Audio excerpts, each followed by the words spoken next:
अस्सलाम वालेकुम नाजरीन, मैं हूँ बिलाल ज़फ़र। आप देख रहे हैं हमारा कनाडा।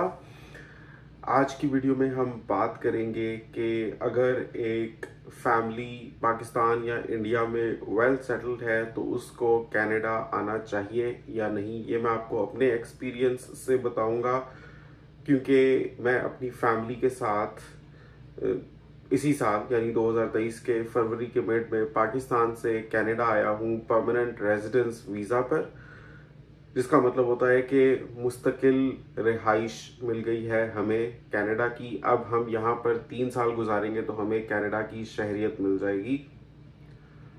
और ये एक बड़ा ही ठोस तरीका है कनाडा आने का, जिसके ज़रिए आप अपनी पूरी फैमिली के समेत एक ही बार कनाडा में आ सकते हैं और कोई लिमिटेड टाइम वीज़ा नहीं लगता, बल्कि आप इनडेफिनेटली यानी जब तक मर्जी या हमेशा हमेशा के लिए कनाडा में रह सकते हैं। आपको कोई नहीं निकालेगा और आपके ऑलमोस्ट सिटीजन्स या शहरियों जैसे ही राइट्स होते हैं, एक्सेप्ट कि जब तक आप शहरी नहीं बन जाते तो आप वोट नहीं कर सकते। तो उसके लिए आप शहरी बनने का इंतज़ार कर लें, 3 साल यहाँ पर बिताएंगे तो आपको वो हक भी हासिल हो जाएगा। उसके अलावा दीगर बेनिफिट्स जो हैं कनाडा की मुस्तकिल रिहाइश इख्तियार करने के, उनमें सरे फहरिस्त ये है कि कनाडा की जो एजुकेशन है वो ऑल ओवर द वर्ल्ड मानी जाती है। लेकिन अगर आप कनाडा में एक स्टूडेंट बनकर आएंगे बाहर से, चाहे आप अंडरग्रेड का कोर्स लेते हैं चाहे आप मास्टर्स का कोर्स उठाते हैं, तो आपको जितनी फीस चार्ज की जाएगी उसका समझ ले 1/3 या उससे भी कम आपको चार्ज की जाएगी अगर आप कनाडा पीआर वीज़ा पर आते हैं, जैसे हम आए हैं। यानी अगर आप कनाडा की मुस्तकिल शहरियत पा लेते हैं या आप कनाडा के शहरी या सिटीज़न बन जाते हैं, तो परमानेंट रेजिडेंट्स को भी वही फीस चार्ज की जाती है जो लोकल कैनेडियन सिटीजन्स को चार्ज की जाती है, यानी बाहर या फॉरेनर स्टूडेंट्स के मुकाबले में इंतहाई कम। तो आप आकर अपनी स्किल्स को अपग्रेड कर सकते हैं।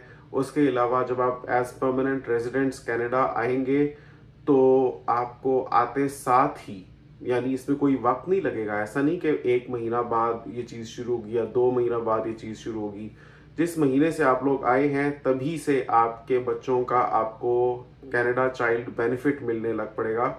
और मैं आपको बताऊं कि यहाँ पर हम ऐसी फैमिलीज को जानते हैं जो कुछ भी खास काम नहीं करते, सिर्फ यहाँ पर कनाडा आते हैं और अपनी फैमिली बढ़ाते हैं, और जितने ज़्यादा उनके बच्चे होते जाते हैं उतना उनको चाइल्ड बेनिफिट मिलता है। मैं अपनी फैमिली के हिसाब से बात करूं तो मेरी 2 बेटियां हैं, एक 4 साल की और एक 1 साल की, और उन दोनों का हमें 1430 Canadian dollar per month Canada child benefit मिलता है, जिससे आप अगर कनाडा के किसी डिस्टेंट सिटी में रह रहे हैं, जैसे सस्कैचुअन में रहते हैं या एडमिंटन में रहते हैं, तो आप महीने का किराया भी दे सकते हैं। या अगर आप ओंटारियो में रहते हैं तो महीने की ग्रोसरी और मोबाइल बिल्स वगैरह आपके इतने पैसे से निकल जाते हैं। आपको सिर्फ अपने रेंट के पैसे कमाने हैं, और वो कमाने के बहुत से तरीके हैं, जैसे मैं आपको वक्तन फ़वक्तन अपनी वीडियोस में गाइड करता रहता हूँ। और अगर आपको किसी भी किस्म की कंसल्टेशन चाहिए या आपको रेज्यूमे चाहिए विद कवर लेटर और विदाउट कवर लेटर, क्योंकि वो एक बुनियादी टूल है, अगर आपने वो अच्छा बना लिया तो आपको यकीनन अच्छी जॉब मिल जाएगी। और अगर आप वो मुझसे बनाना चाहते हैं तो उसके लिए एक व्हाट्सएप नंबर डिस्क्रिप्शन में गिवन है, उस पर कॉन्टैक्ट करके आप मुझसे वो बनवा सकते हैं। लेकिन आज हम खास तौर पर इस हवाले से बात करेंगे कि अगर कोई वेल सेटल्ड है पाकिस्तान में या इंडिया में, उसको कनाडा आना चाहिए, इसमें कोई वैल्यू है उसके लिए, और मैं खुद जो आया हूँ मैं क्या समझता हूँ कि मेरा ये कदम अच्छा था या नहीं, उसी वाले से बात करूंगा। लेकिन उससे पहले आपसे गुजारिश है कि वीडियो को एक थम्स अप दे दें, और अगर आपने चैनल को अभी तक सब्सक्राइब नहीं किया तो सब्सक्राइब कर लें। तो मैं आपको बहुत ही जेन्युइन और ऑनेस्ट बातें बताऊंगा, और स्ट्रेट अपने दिल से आ रही हैं ये बातें। मतलब इस वीडियो को मैं कोई एडिट वेडिट या कट आउट नहीं कर रहा, जो मुझे समझ आती है, जो मेरी आइडियोलॉजी या थॉट प्रोसेस है, वही आपको मैं बताऊंगा। मैं अपनी बात करूं तो पाकिस्तान में माशाल्लाह मैं बहुत वेल सेटल था। मैं अपने खुद के घर में रह रहा था, बल्कि मुझे किराया भी आ रहा था। मेरे ऑनलाइन बिजनेसेस थे डिफरेंट किस्मों के। बिलाल जफर शो जो मेरा चैनल है, उस पर मेरे, अब आप जाकर देखें तो 2,20,000 से ऊपर सब्सक्राइबर्स हुए पड़े हैं। और वो चैनल बहुत से और कंसल्टेंसी सर्विसेज और प्रोडक्ट्स की सेल और सर्विसेज और ऑनलाइन बिजनेसेस, बिजनेस डेवलपमेंट और डिजिटल मार्केटिंग का सोर्स था। और उससे माशाल्लाह काफ़ी अच्छी, एक तो चैनल से जो इनकम होती है और फिर चैनल के थ्रू जो आप सर्विसेज प्रोवाइड करते हैं या प्रोडक्ट्स लोगों तक देते हैं, उनको जिस हिसाब से भी आप वैल्यू पहुंचा सकते हैं, तो वो जो मैं कर पाया उस हिसाब से काफ़ी माशाल्लाह उसमें ठीक ठाक सिस्टम चल रहा था। और मेरे पास खुद की गाड़ी थी माशाल्लाह, और टाइम ही टाइम होता था, अच्छे से अच्छा खाना होता था, घूमने फिरने हम जाते थे, वर्क लाइफ बैलेंस ही बैलेंस था क्योंकि मैं सेल्फ एम्प्लॉयड था। और एक्चुअली मैं जब से दुबई से वापस आया हूँ उससे बाद मैंने जॉब सर्च ही नहीं की। ऑनेस्टली मैं आपको बताऊं कि मेरा ये माइंडसेट बन गया हुआ था कि I want to be self employed, क्योंकि मुझे आज़ादी पसंद है और मुझे बिजनेस करना पसंद है। और अल्लाह ताला ने उसमें काफ़ी बरकत दी और काफ़ी अच्छा सब कुछ चल रहा था। उसके बावजूद मैं उन आसाइशों को छोड़कर कनाडा आया हूँ। और याद रखें, पाकिस्तान में डेफिनेटली आपके अपने, आपके प्यारे भी आपके पास होते हैं। उन सब से डिस्टेंट होकर जब हम कनाडा आए हैं तो क्यों आए हैं? क्या हमें आना चाहिए था? क्या इतने अच्छे सेटअप में से निकल के, जिसमें माशाल्लाह मेरे ऊपर एक धेले का भी कर्ज नहीं था, जिसमें हम जो चाहते थे वो पका लेते थे या खा लेते थे, जहां जाना चाहते थे जब जाना चाहते थे चले जाते थे, अच्छे से अच्छे कपड़े पहनते थे और अब लाइफ को अपनी टर्म्स पे जीते थे, फिर भी हम कनाडा आए तो क्यों आए? और पहले तो मैं आपको बताऊंगा कि हम क्यों आए, फिर आप मुझे कमेंट्स में बताइएगा कि आप क्या समझते हैं कि मैंने आकर ठीक किया या नहीं, हाँ या नहीं। वीडियो पूरी देखने के बाद आपने कमेंट्स में जरूर लिखना है।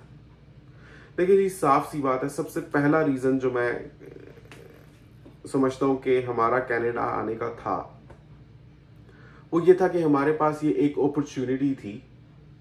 देखिए, एक चीज होती है, जिंदगी आपके रास्ते में अपॉर्चुनिटीज फेंकती है, और ये चीज हर रोज नहीं होती, रोज रोज नहीं होती। It's once in a blue moon, या कभी कभार ऐसा होता है कि जिसको कुछ लोग बोलते हैं किस्मत की देवी मेहरबान हो जाती है कभी। खैर, हम तो देवी देवता पर यकीन नहीं रखते, हम तो एक अल्लाह पर ईमान रखते हैं। लेकिन ये जो एक अपॉर्चुनिटी है कि हम लोगों का, मेरा, हिना का, हमारी दोनों बच्चियों का पाकिस्तानी पासपोर्ट कनाडा के वीजे से स्टैंप होकर आ गया, तो ये कोई छोटी बात नहीं थी। इसका मतलब था हम कनाडा जा सकते हैं, एक फर्स्ट वर्ल्ड कंट्री में जा सकते हैं और वहां पर हमेशा हमेशा जाकर रह सकते हैं।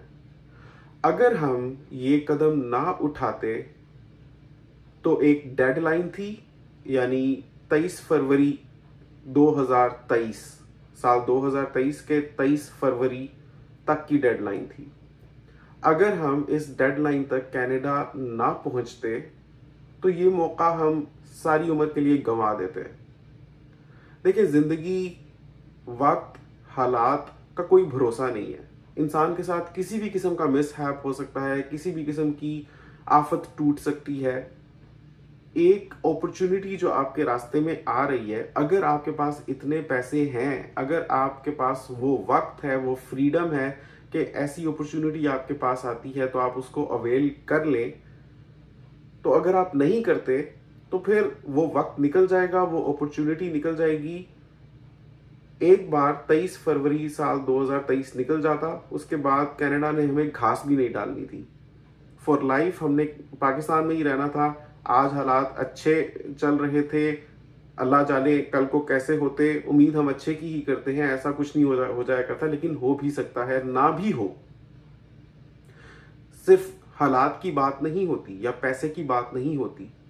मेरा जो पाकिस्तान में लाइफ स्टाइल था, जैसा कि मैंने आपको बताया कि मैं सेल्फ एम्प्लॉयड था, जिसकी वजह से फेस टू फेस या इन पर्सन इंटरेक्शन मेरा लोगों के साथ बहुत लिमिटेड था। मेरे पास ज़्यादा टाइम भी नहीं होता था, मैं अपनी वीडियोस बनाता था, रिसर्च करता था, और उसके अलावा सिर्फ अपना जो एक लिमिटेड फैमिली सर्कल था उसी में मैं घूमता फिरता था। मेरे कोई खास नए कॉन्टैक्ट्स नहीं बन रहे थे, एक्सेप्ट के जो क्लाइंट्स मुझसे सर्विसेज लेते थे, सिर्फ सर्विसेज लेने की हद तक उनसे मेरी बातचीत होती थी। तो सोशली एक तरह से मैं डिस्टेंट होता जा रहा था सोसाइटी से, अपने एक बबल में रह रहा था, जो एक बड़ा ही शाहाना और बड़ा अच्छा मेरा लाइफस्टाइल था माशाअल्लाह, लेकिन मैं डिस्कनेक्टेड था लोगों से।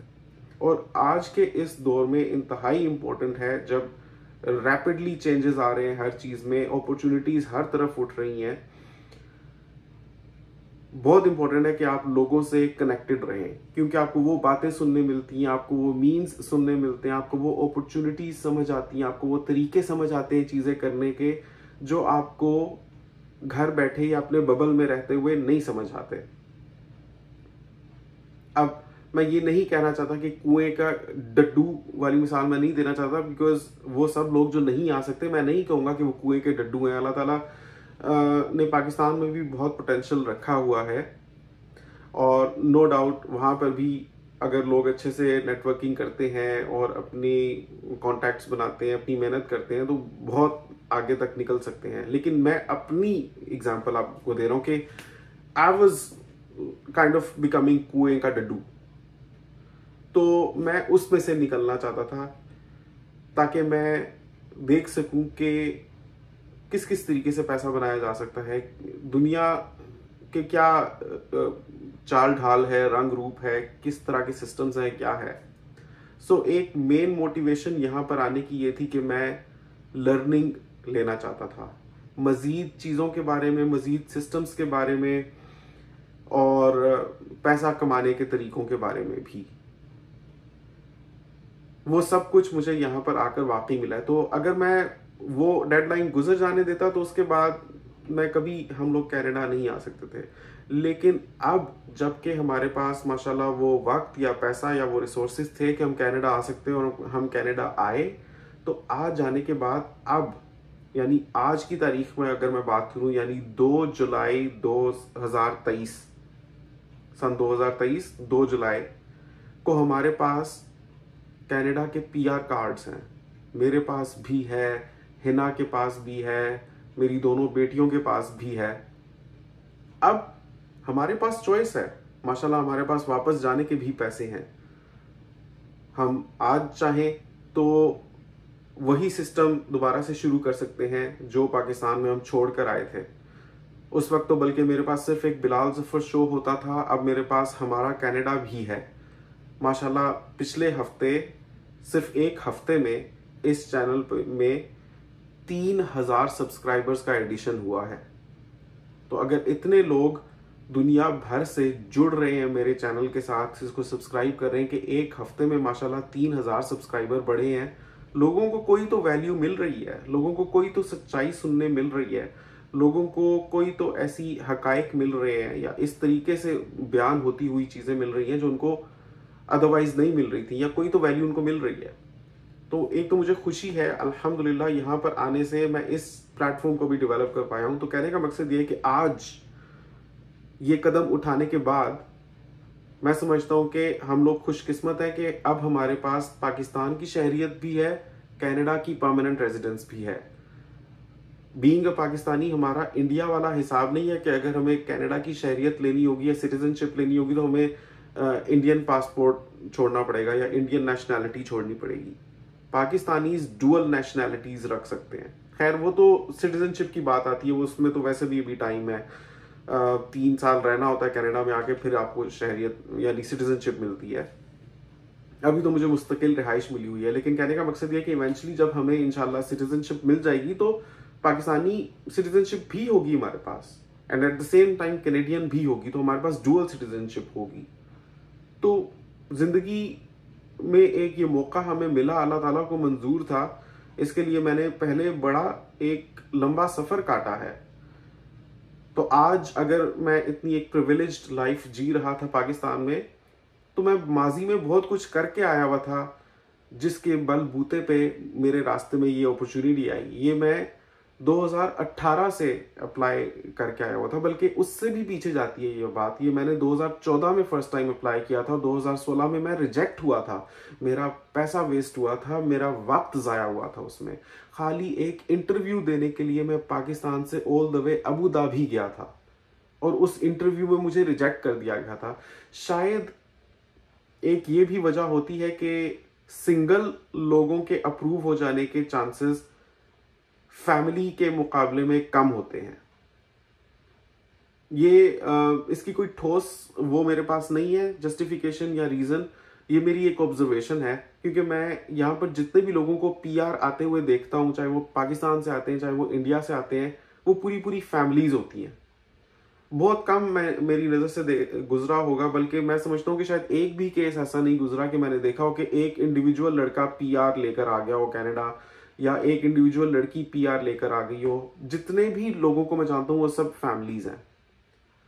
तो उस वक्त यानी 2014 में मैंने जब अप्लाई किया था और 2016 में मैं जब अबू धाबी इंटरव्यू देने गया था, मैं रिजेक्ट हुआ था। किस वजह से रिजेक्ट हुआ था वो मैंने शेयर की है उस वीडियो में, जो मैं एंड स्क्रीन में आपके साथ शेयर कर दूंगा। इस वीडियो को देखने के बाद वो चेक कर लीजिएगा ताकि आप वो गलती ना करें जो मैंने की थी, और अगर आप अप्लाई करते हैं तो आपका केस रिजेक्ट ना हो। लेकिन मैं समझता हूँ कि रिजेक्ट होने के वो तो एक बज़ाहिर चांसेस हैं जो मैंने उस वीडियो में बयान किए हैं। अंडरग्राउंड रियलिटी ये हो सकती है कि जब मैं सिंगल था तो possibly this could be the reason.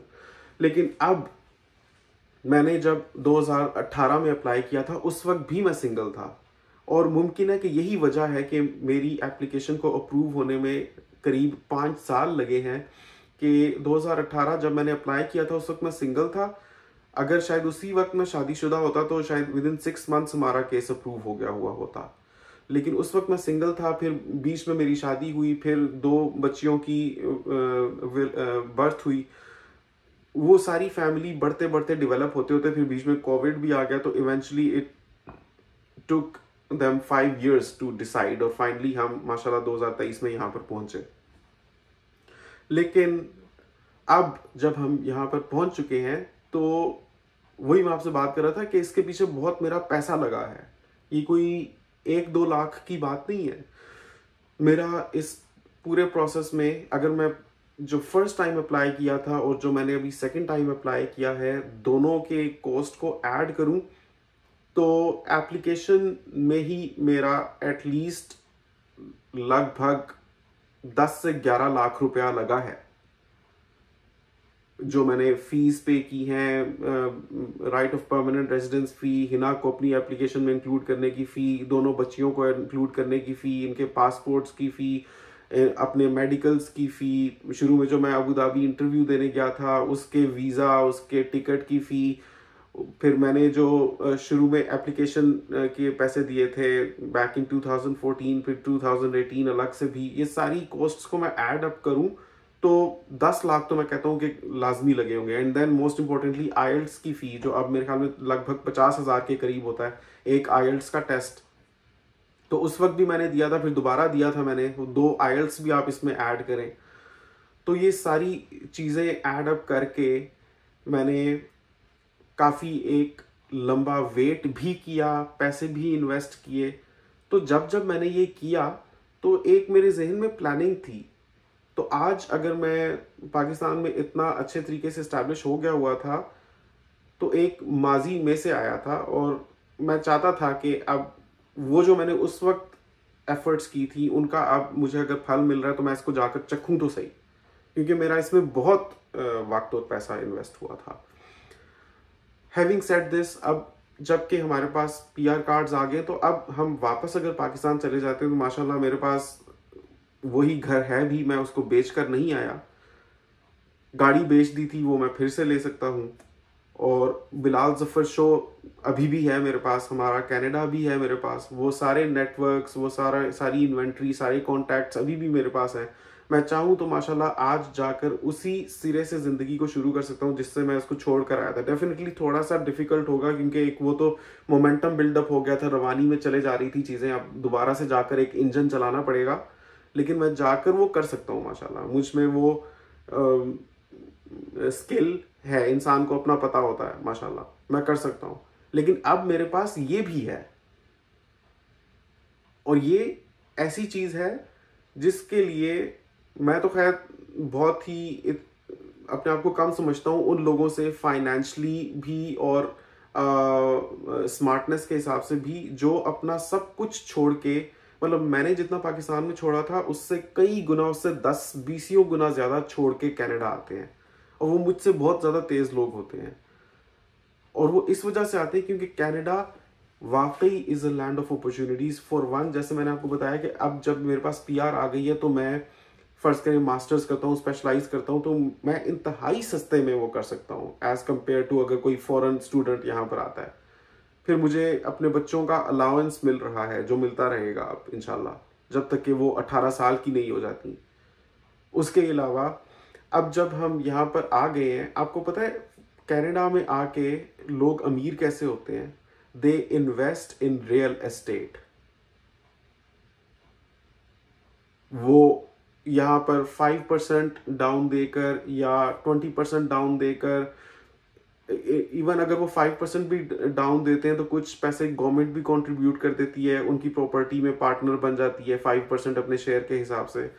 5% to 20% कुछ भी वो डाउन अरेंज कर लेते हैं, और उसके बाद वो मॉर्गेज का एक सिलसिला चलता रहता है, साथ में उनकी इक्विटी बिल्डअप होती रहती है, और इवेंचुअली या तो वो उस प्रॉपर्टी को पूरा पे ऑफ करके पूरा घर अपने पास रख लेते हैं, या जितनी किस्तें उन्होंने पे कर दी हुई होती हैं उस तक पे करके उसको बेच देते हैं, और उनकी ठीक ठाक इक्विटी बिल्डअप हो गई होती है।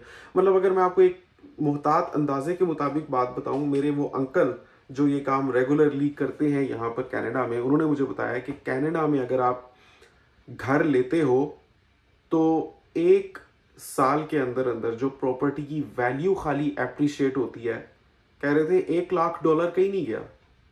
अब $1 लाख का मतलब आप समझते हैं पाकिस्तानी रुपयों में?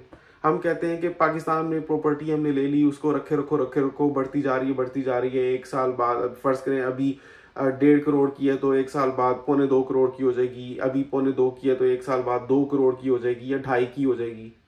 इधर 20, 25 या 50 लाख में इंक्रीज नहीं होता।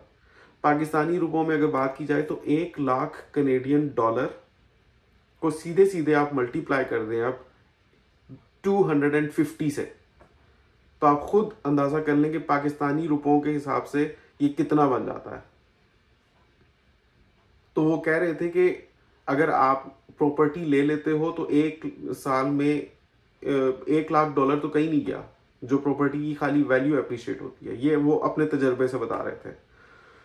तो हैविंग सेड दिस, अभी मेरे लिए यहाँ पर प्रॉपर्टी ले लेना बहुत ज़्यादा फीजिबल नहीं है, क्योंकि यहाँ पर अभी प्रॉपर्टी की प्राइसेस कुछ इस तरह से चल रही हैं, मार्केट डायनामिक्स इस किस्म की है कि this is not a very suitable time to buy a property in Canada.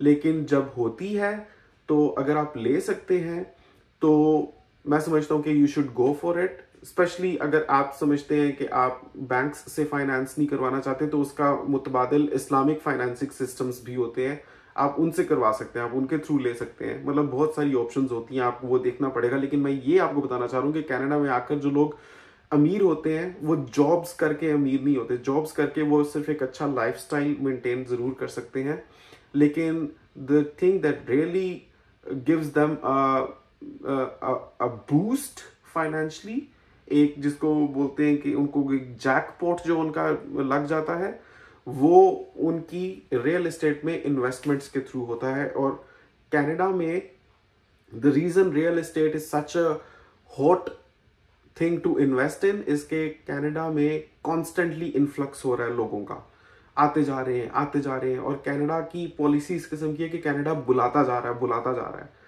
तो जितने लोग आगे आते जाएंगे वो घर तो लेंगे ही, घर तो इंसान की बुनियादी जरूरत है। तो एक बार जो बंदा यहाँ पर घर ले लेता है, वो खुद उसमें रहे ना रहे, वो उसको या तो एयरबीएनबी बना देता है, यानी होटल बना देता है, या उसको वो किराए पर चढ़ा देता है, और उसी किराए से उस घर की किस्तें पे होती रहती हैं। मतलब कि एक दफ़ा बस डाउन पेमेंट लोग दे देते हैं, उसके बाद किराएदार के किराए से घर की किस्तें पे होती रहती हैं, और वो इवेंचुअली घर पूरा पेड ऑफ हो जाता है, साथ साथ उनकी इक्विटी बिल्डअप हो जाती है। तो ये एक मेन अट्रैक्शन होती है लोगों की, इसीलिए बहुत से लोग ऐसे होते हैं जो यहाँ पर बहुत कम पैसे लेकर आते हैं, बहुत ही लिमिटेड मीन्स के साथ आते हैं, लेकिन डाउन द लाइन जब वो परमानेंटली कनाडा आ जाते हैं तो इन a span of 3 to 5 years वो अपने आप को फाइनेंशियली बहुत आगे देखते हैं, डिस्पाइट ऑल द टैक्सेस जो इस मुल्क में है, डिस्पाइट ऑल द महंगाई जो यहाँ पर है, वो बहुत ज़्यादा फाइनेंशियली आगे, स्पेशली अगर वो यहाँ से बैक होम मूव करना चाहते हैं या अगर यूएई वापस जाना चाहते हैं, तो इधर से अपना जो उनका घर होता है उसको बेचकर इतने पैसे उनके पास होते हैं कि पाकिस्तान में भी वो जाकर अपना बड़ा सा विला बना सकते हैं या मिडिल ईस्ट में जाकर भी वो अपना घर खरीद सकते हैं, जिधर मर्जी जाना चाहें जा सकते हैं। वैसे जाता कोई भी नहीं है। एक दफ़ा जो यहाँ पर आ जाता है, अनलेस के उसको वो समझे कि बच्चों की परवरिश यहाँ पर सही नहीं हो रही या घर में मसले मसाइल चल रहे हैं, ऐसे लोग ज़्यादा, या उनको लगता है कि मिडिल ईस्ट में बहुत ज़बरदस्त नौकरी छोड़कर आए थे, या उनको लगता है कि दोबारा से वो नौकरी मिल जाने का उनके पास चांसेस हैं, तो फिर वो लोग जाते हैं। लेकिन otherwise most of the people stay here. अब यहाँ पर स्टे करने से अब लोग कहेंगे, मुझे यकीन है कि आप में से कुछ लोग कमेंट करेंगे कि ठीक है, उनके पास खुद का घर इवेंचुअली हो जाता है या वो पैसे तो हासिल कर लेते हैं, लेकिन उनके औलाद बिगड़ जाती है। मैं समझता हूँ कि these are very bold statements to make, these are kind of things कि जिनको आप जनरलाइज नहीं कर सकते।